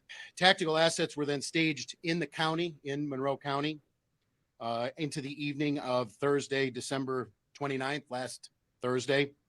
And in the early hours of Friday, December 30th, those warrants were executed at the location. Mr. Kohberger was taken into custody without incident. Officials say they understand the public wants to be informed, but sharing certain information could interfere with the court system's due process. We're trying to balance essentially 2 things: the public's desire for information against the need to maintain the integrity of the investigation and protect the suspects, accused at this point's due process. Upon waiving his extradition, court order says Kohberger will be in Idaho within the next 10 days. But as his Pennsylvania public defender told our sister station, Kohberger could be in Idaho as early as tonight or tomorrow. Following today's press conference, law enforcement says travel arrangements are being made. Moscow police say that they're keeping these details quiet for security reasons. In the studio, Janelle Finch, Krem 2 News. All right, Janelle, thank you very much. And new tonight, we have video connecting the Hyundai Elantra Idaho police were looking for to the suspected murderer. Krem 2's Nicole Hernandez has body camera footage tonight from a traffic stop with the suspect and chilling new details about the car's history. Nicole? So you can actually see the trooper pull up and approach the car. Then you see Brian Kohberger in the driver's seat right here just for a half a second. Quickly, the officer moves, leans down, and then obstructs the view of the camera there. There is another person in the driver's seat that we know is Kohberger's dad, but we are keeping him anonymous. Again, quickly, that officer does lean down, blocking the camera's view. But what's important to note is the date in the top right corner of this video from December 15th. That is 8 days after the Moscow Police Department started asking the public for information about a white Hyundai Elantra. And this new body camera footage is the second time law enforcement pulled over the suspected killer in the same day. Just minutes before, a deputy from Hancock County Sheriff's Department had stopped Kohberger and his dad. In a statement from Indiana State Police, they say the trooper did not have information on Kohberger at the time or the license plate number of the car Idaho detectives were looking for. And we also have a second angle from this traffic stop. That's right here. This is okay. So Indiana's saying when they pulled him over 2 times in one state in one day, it had nothing to do with the murders. He was just following too closely across the state of Indiana. They're saying it has nothing. They had no detail on the car. Nobody told them to be on the lookout for the car. What's up, Level-Headed? Good morning. How's it going? It's going. What are you making out of all this? Well, my personal opinion is I think he thought he was going to get away with this based on his education. Yeah. Where's this at in Indiana? Where? Is this? He was pulled over in 2 different places. I don't know. You don't know exactly where? Because it would make sense that they were driving on Interstate 80. That's what I was going to say. I'm sure it was somewhere on 80. Oh, I got to address this comment. Coffindaffer got some competition since Tracy Welders, the ex-FBI CIA, came to the scene. I noticed they've been having Tracy on a lot more than Coffindaffer. I did notice I'm all for that. Bring in the new 2023. I did notice that. I did notice that. Well, she doesn't know nothing about anything anyway. Anything I've ever seen her interviewed on. It's like, why is she on? What is she talking about? The reporters are usually, giving her more information than vice versa. So good. I'm glad to see somebody else is making a stand and a new voice on the scene. Well, it falls flat. And I think enough people have reached out to News Nation going, that she's kind of a fangirl on Twitter and basically follows cases along with us. So Level, I think it probably was on I-80. Yeah. Another thing, since you guys were talking about this today, this being premeditated, what do you think? You think he's got his legal strategy all set up and ready to go? In his mind, he does, until he gets a hold of a real lawyer that says it doesn't work that way, you fool. Yeah, I agree. I think until he gets to Idaho and he sits with his new public defender there, and the probable cause, document is revealed to him and us, etc., then he's gonna, learn a hard lesson. He's gonna see what he's up against, and hopefully. But I think you were on here, Levi, but just a few minutes ago, I said that I kind of have a theory that his extreme veganism is going to play into his defense at some point, that he couldn't be the kind of person to do this because he values life at that level and so on. He's probably going to try anything he can. And just because he was going to school to teach criminology doesn't make him a good criminal. I hate to even say good criminal. And I hate to tell him, but even though he only ate out of skillets and pots and pans that never had meat in them, his DNA still transfers just like us carnivores, just like us meat eaters up here. Exactly. Yeah, and there's going to be, I would imagine, DNA. We'll find out with that probable cause document. So hopefully you'll be able to get that, Brooks, when it's out so we can review it. I keep thinking that it's going to become available if he flew, like what they're saying, from PA to Idaho, he should be getting there sometime this afternoon. He'll see the judge. I mean, I would think it would be available sometime this afternoon. You guys are 2 hours behind me. It's possible, it's possible. It's possible they could, open it in the middle of midnight so they don't have to deal with it till tomorrow morning, because there's going to be a rush of requests, that, or they should just make it public. It'd be the smart thing just to put it out there so they don't have to deal with multiple, formal requests, because there's, you have to make a request to the county office. There's no online, way to view it at this time. Brooks, I'm going to step down. Okay, hon. Thanks for coming up. Okay, thank you. Bye. Let's give a round of applause to Jeannie. Always fun to talk to her. There was something in this clip that I was going to point out, but it probably lost me since we're kind of behind on this one. He's already on his way back to Idaho, and they've been talking about extradition. It's currently going on. Is from the trooper's dash camera. From this, we were able to read the license plate on that white Hyundai Elantra. I used that license plate number to find the car's VIN number in an online database. Then with that VIN number, I found the car's Carfax, and that's what we're looking at right here. This shows the most recent owner bought the vehicle in 2019 in Pennsylvania, and then in 2020, just about a month later, registered that car in Pennsylvania as well. The owner then re-registered the car, got it serviced a few times since then. Then on November 18th of this year, right here is when we see the owner re-registered the car in Pullman, Washington to get Washington plates. Now, if he's so up on the law, he moved to Washington July or August, September. He knew that, you can't just at your leisure get your car registered in that state. There's usually a time frame. Normally it's a month. I mean, they're not going to be at your door like the SWAT team in Pennsylvania on day 32 and say, "Where's your current tag?" Don't you think it's a little odd that with everything going on, that he would make sure to have a legal tag in the state of Washington on November 18th? What do you guys think that's all about? Well, so it looks to me, I'm more curious about this. So in order to get his tag, he would have had to show residency there. So he would have to switch his ID. So did he change his ID at the same time and say that he is from Pennsylvania and changed it after he did what he did? Yeah, November 18th. The murders were the 13th.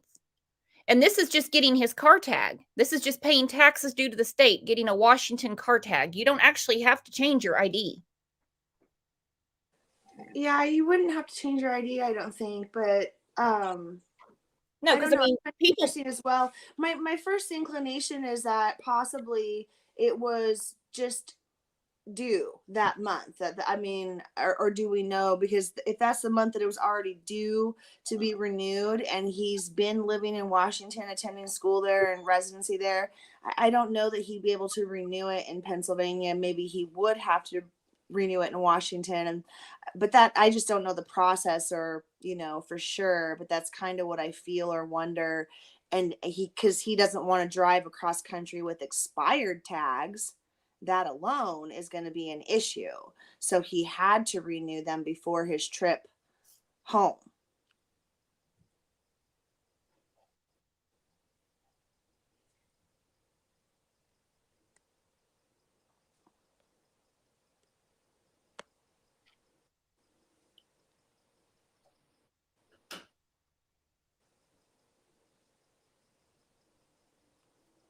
Yeah, I don't know if he'll see the judge today either, Jersey Girl, because by the time he gets to Idaho, he might see his attorney, but I almost kind of feel like maybe the hearing's going to be first thing in the morning.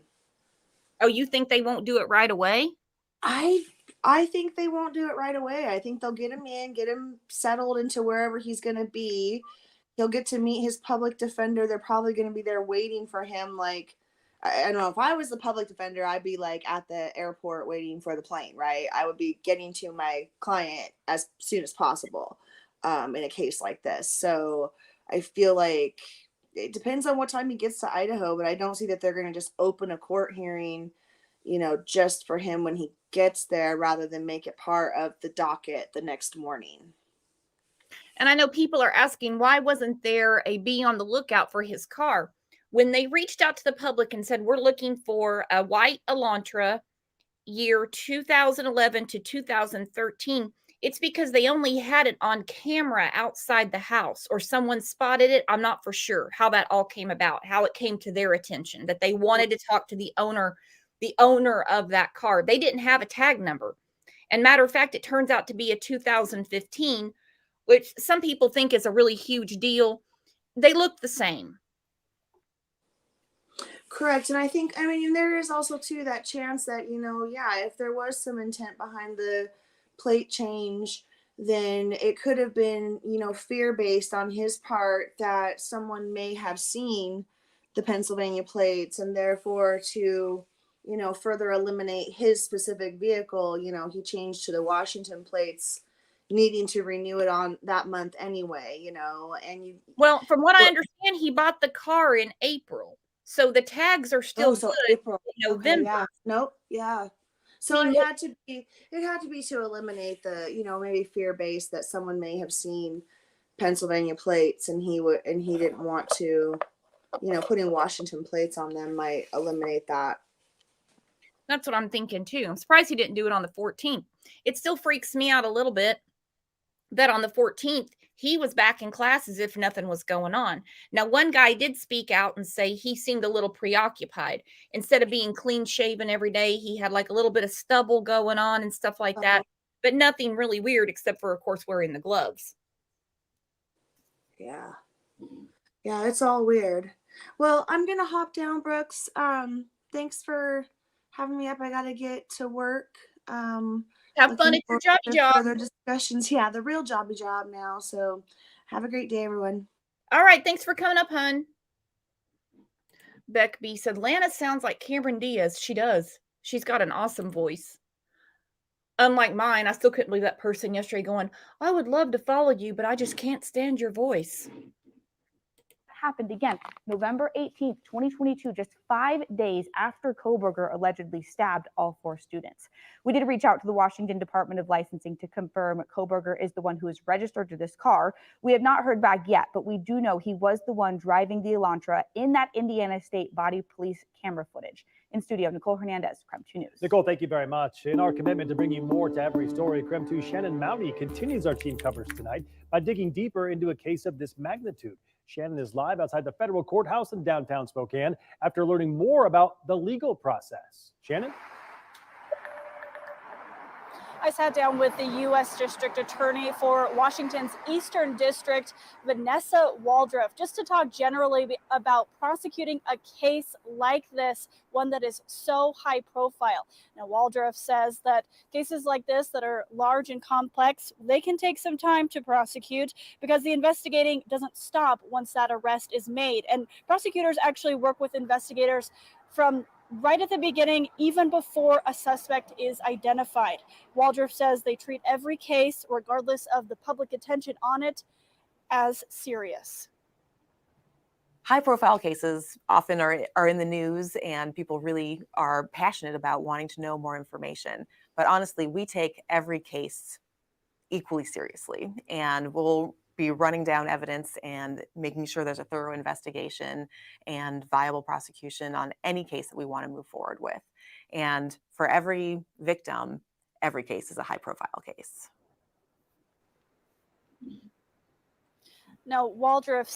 Well, that's the right answer to give, that we treat every case as if it's a high-profile case. We don't have to work there to know. There's a big difference between the boss that breathes down your neck and wants to know everything that you have going on from the time you get there to the time you leave, like a high-profile case, and the boss that you basically just see on paydays. You know what I mean? So that's kind of that's a very PC thing to say, but that's okay.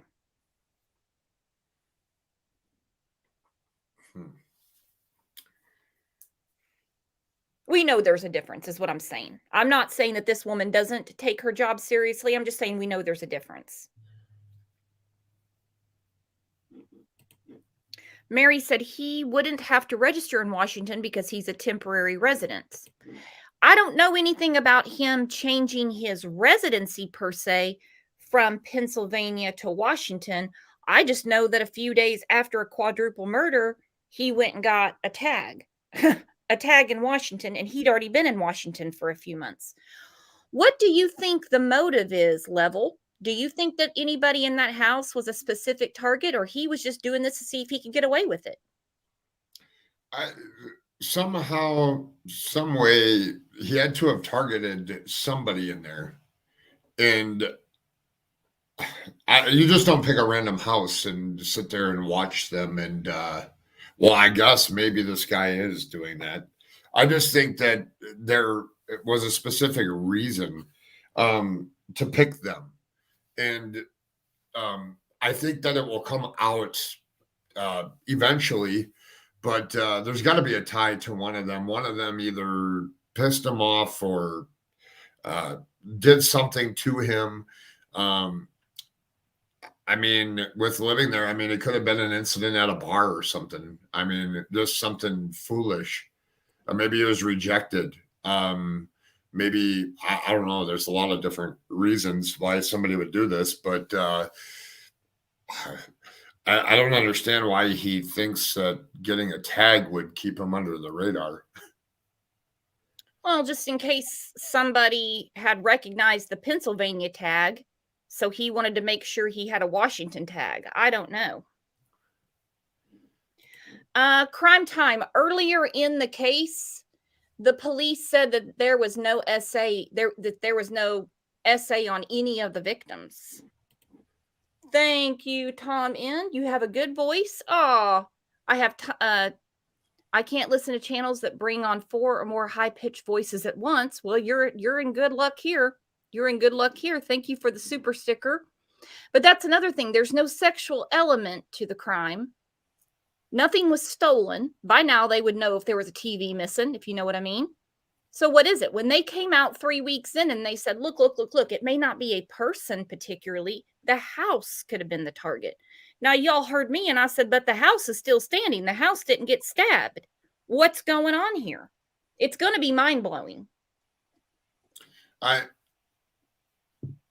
So let's back up because I haven't dug into him really. Did he go to the University of Idaho at all? No. So he has a sister or somebody that lives in the town? Like he frequented the town, right? Well, it's just like 8 miles over. It's just the next town over. His sister's not there. Okay. That's just a rumor. Well, I'm just trying to figure out you just don't pick out a house out of the blue. That's what I've been saying. He drove that car. That car was seen outside the house, not a block over, not within the area, because there's lots of cars in that area. I mean, that road is full of people. It's a Greek road. There's tons of cars, but they specifically wanted that car. So what made him November 13th drive that car, park outside that house, know his way in, know the layout of this house? I don't care what anybody says. That house is a funky layout. And then do what he did.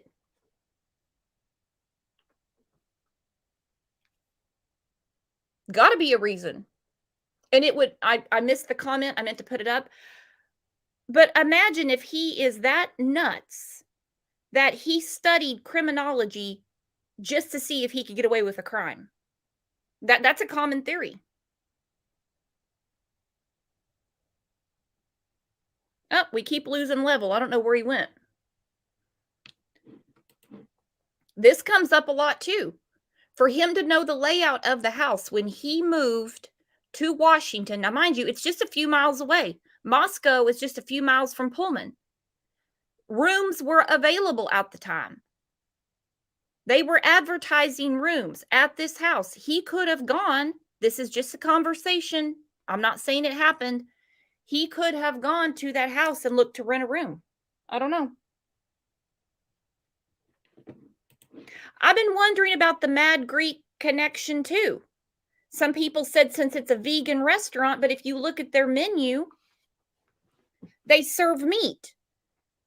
So yeah, they have vegan things on the menu, but I wouldn't think, considering the shit fit he had with his aunt, saying don't dare cook my food and something that's ever had meat in it, that he would be cool with eating there. But I don't know. I don't know. There you go, Patty. He's brilliant at studying crime, but dumb at committing crime. Yep, because he got caught in less than 2 months and got pulled over twice for the same damn thing in Indiana. Some people think he could have gone to some parties there. If he's that much of an introvert and that awkward, do you think, I don't know, I'm honestly asking, that he would have felt comfortable hanging out with the cool kids? Because you have to admit, these are the cool kids. This is the in crowd.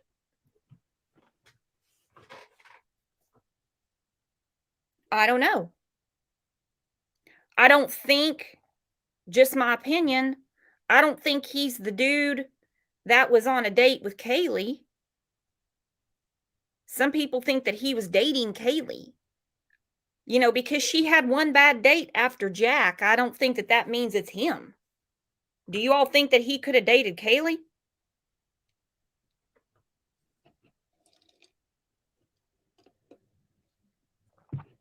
I don't know. Lots of possibilities. Lots of possibilities. And this is true too, Laced in Chains. He could have found the floor plan online. I'm just wondering why that house. There's lots of houses to rent in Pullman. There's lots of houses to rent in Spokane, houses to rent in Moscow. But why did he pick that one? I don't know. There's something weird. Tom said we will soon find out if he is dumb or not. Yep. When we read that probable cause, we're going to figure out. We certainly will. It's just such an odd house.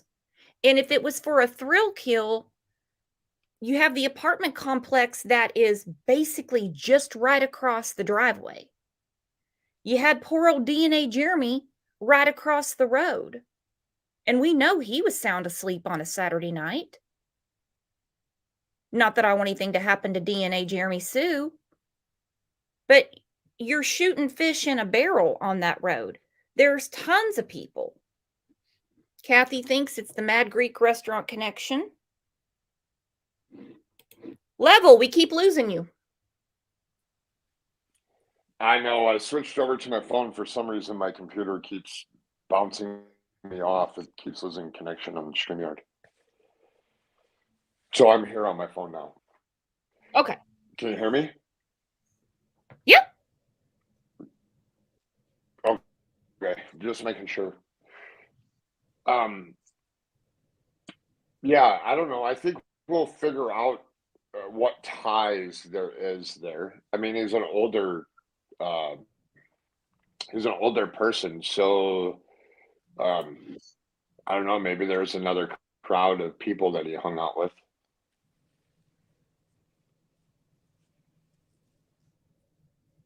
Well, because I mean, he's 28 and each of them are barely in their 20s. I mean, they're 20 and 21.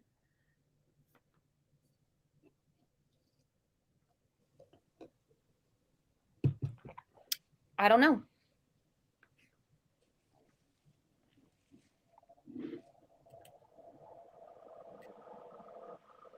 I'm going to look at this picture. Can you hear me still? I'm going to look at this picture again. We lost level again. I'm looking at this picture again, and I cannot tell. To me, it would be odd for him to get a gash on the right side of his right wrist because of the way that he would have been holding the knife. It almost makes you wonder if, well, I'm just saying Xana because she had the defensive wounds, if at one point Xana got the knife from him. I'm just using Xana as the example because she had the defensive wounds. So do you all think that that picture right there is a gash?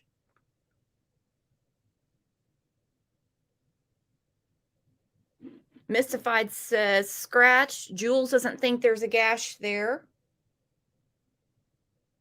Aubrey thinks it's a distortion in the pic. Terror Masu says it's just hair. Lighting. Yeah, it could be a shadow. I don't know. But, I mean, where we stand right now is a gag order. So, due to the court order, the Moscow Police Department will no longer be communicating with the public or the media regarding this case. They said that can change. I don't know what would make it change. But here on out, there's not going to be any press conferences. They're not going to answer any requests for interviews, anything like that. So what we have to go on is what is put in the court documents. I am eagerly awaiting to see if that probable cause comes out today. Because if they get his bony ass back to Idaho today, he could very well see the judge. They could arrest him, which we know he's already in custody, but you know, the formality of it. Read him his probable cause and then make it public. I don't know. Lana thinks it's going to be tomorrow morning. We shall see. Tom said bruise on the back of his hand. Did you see the thumb, Tom? His right thumb looks a little jacked up. It could be lighting on that one too. I'm really tired of looking at this dude's hands.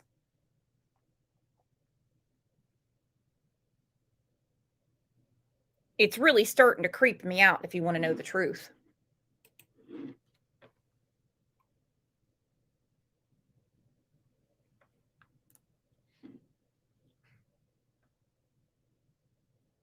So maybe he will see the judge today, maybe tomorrow.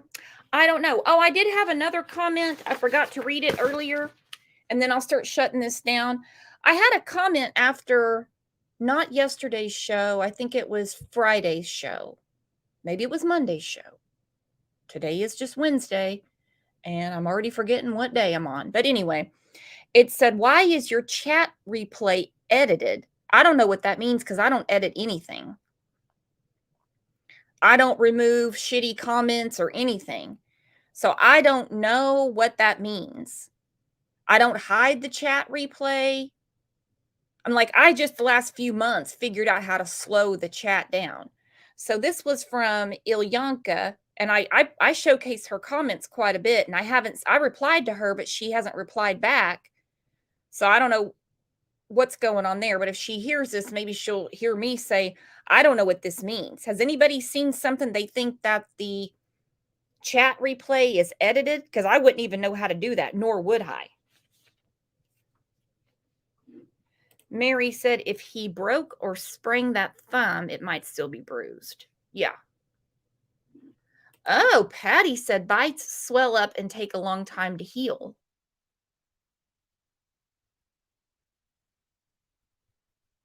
If we're talking about just a simple scratch, we wouldn't be looking at it 7 weeks later. But if he was injured, let's say November 13th, it could still be visible.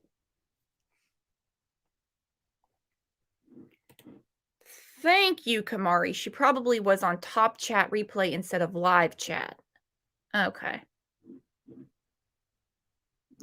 Corey said, looks like a normal hand to me. His right thumb, people are seeing some discoloration, like it could have been an injury that's been healing. Jeannie said would be the reason he wore gloves. Camry, how long could it be before a trial would begin? Well, if he pleads not guilty, which we're assuming he's going to plead not guilty because he said he's in a hurry to get back and get exonerated. God, it could be 2-3 years until he sees a jury.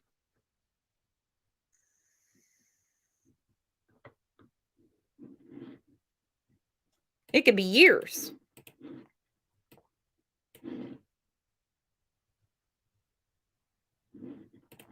Kane said he's got to have wounds from cutting himself during the murders.